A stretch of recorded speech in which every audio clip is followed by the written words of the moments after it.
This is Nepal. Parliament on fire, government on the run, there is no rule of law, and people running amok on the street. This is utter chaos. Like Arab Spring in 2011, it's Gen Z revolution in Nepal. दोस्तों, ये जेन जी क्या होता है और जेन Z revolution जो नेपाल में हुआ है, इसके क्या इंप्लीकेशंस होंगे, आइए जानते हैं। जेन जी का मतलब है 1998 से 2012 के बीच में पैदा हुए बच्चे जो टर्न ऑफ द सेंचुरी में पैदा हुए हैं।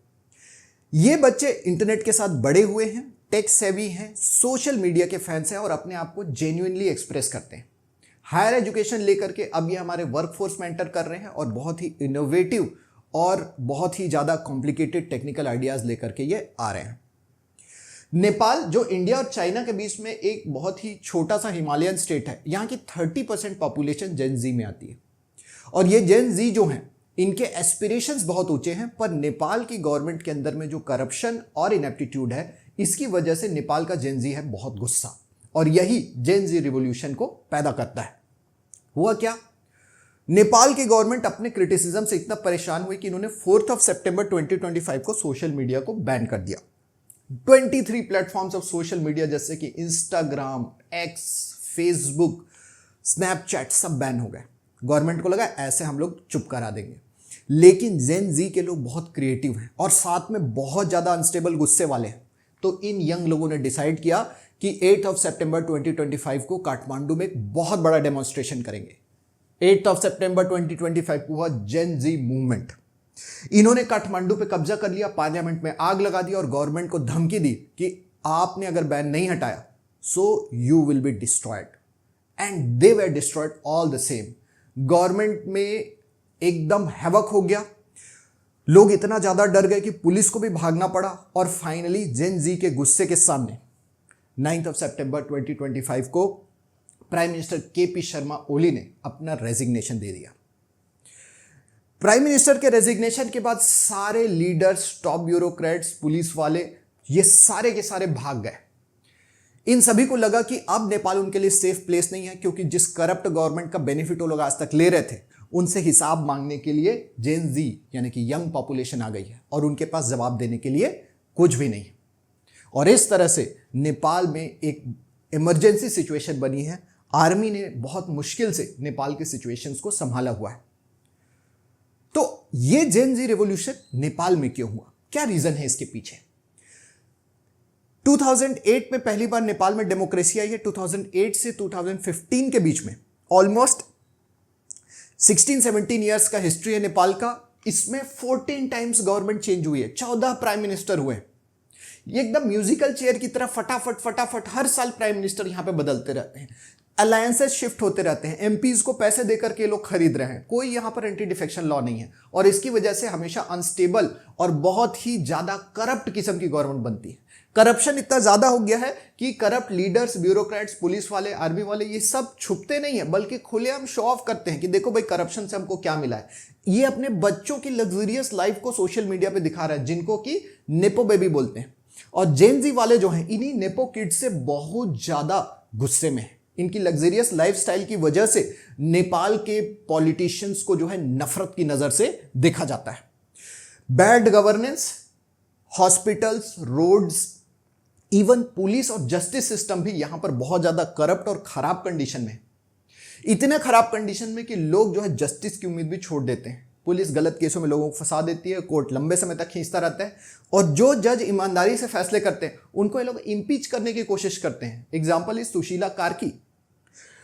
ये अनएम्प्लॉयमेंट का जो सिचुएशन नेपाल में बना, क्योंकि मैंने अभी बताया 30% यंग पॉपुलेशन है, they expect employment from the government और गवर्नमेंट इंडस्ट्रीज नहीं बढ़ा रही है, गवर्नमेंट यंग लोगों को स्किल ट्रेनिंग नहीं दे पा रही है और ज्यादातर लोगों को इंडिया और दूसरे कंट्रीज में जाके काम करना पड़ता है।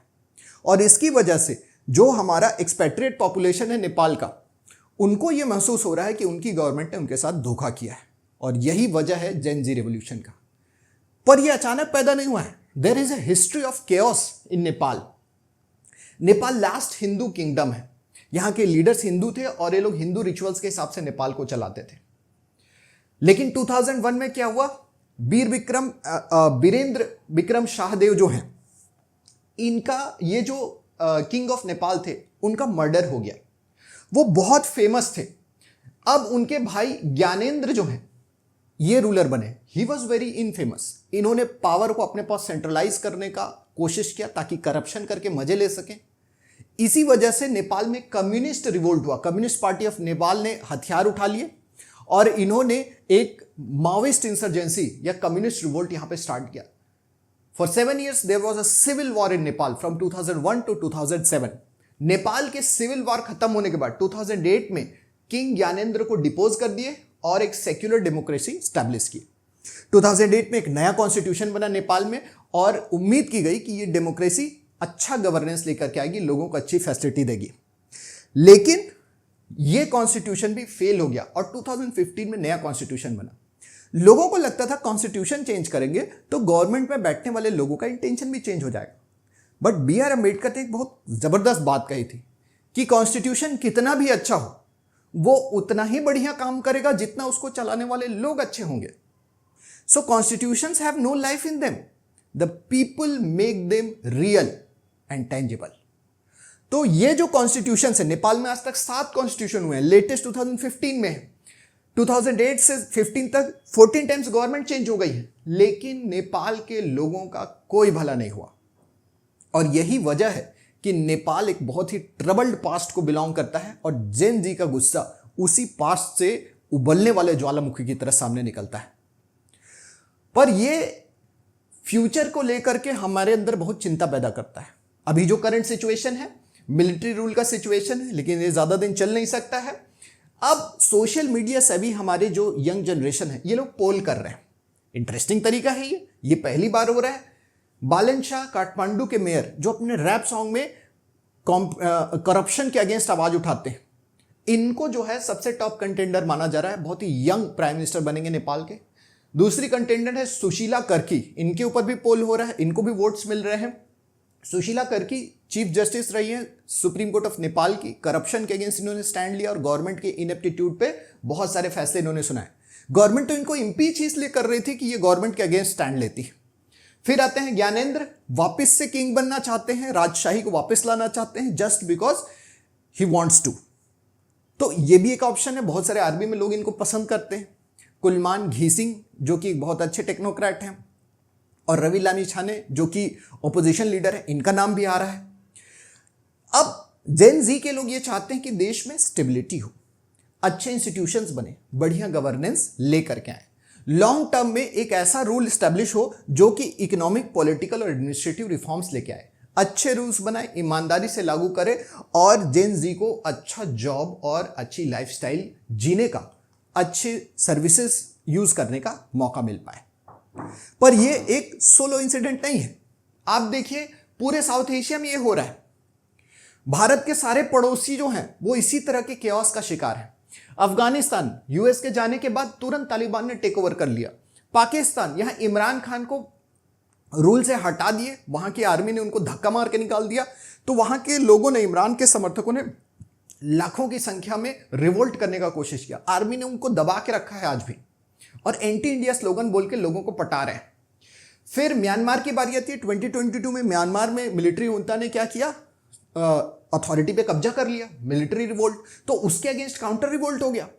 जो लोकल एरियाज हैं, जो स्टेट्स हैं म्यांमार के, उन्होंने अपने अपने एरिया में बगावत कर दी। म्यांमार में भयानक सिविल वॉर चल रहा है, लाखों लोग मर चुके हैं और रोहिंग्या लोग तो पहले से ही रिफ्यूजी हैं। फिर बारी आती है श्रीलंका की। बैलेंस ऑफ पेमेंट क्राइसिस और करप्शन की वजह से श्रीलंका की पब्लिक ने वहां की गवर्नमेंट पे हमला बोल दिया, प्रेसिडेंट को भगा दिया। आज भी श्रीलंका बहुत मुसीबत में है।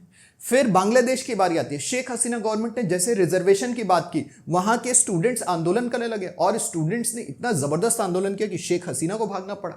अभी आर्मी वहां पर जो है रूल कर रही है इनडायरेक्टली। और इन सभी का टोन क्या है? एंटी इंडिया टोन है। वैसे ही नेपाल में एंटी इंडिया स्लोगन्स जो हैं वो आगे बढ़ रहे हैं।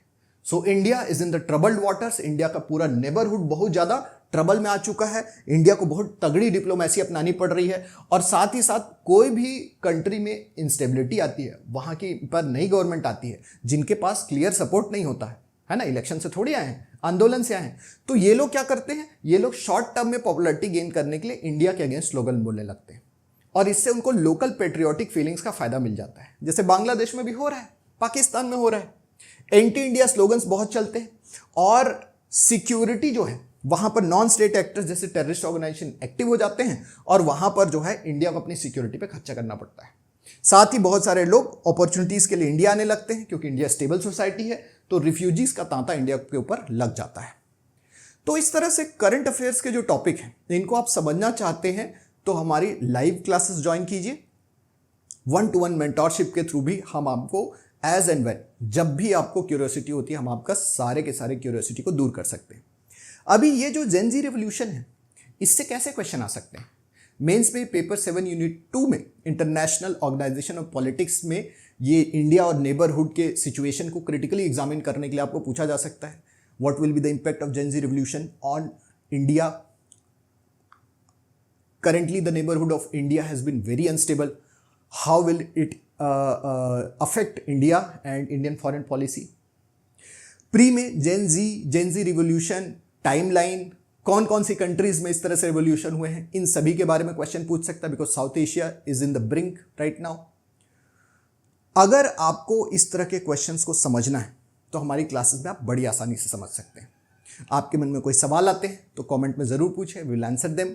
अगर आपको ये वीडियो पसंद आया तो लाइक, सब्सक्राइब और शेयर कीजिए। Thank you.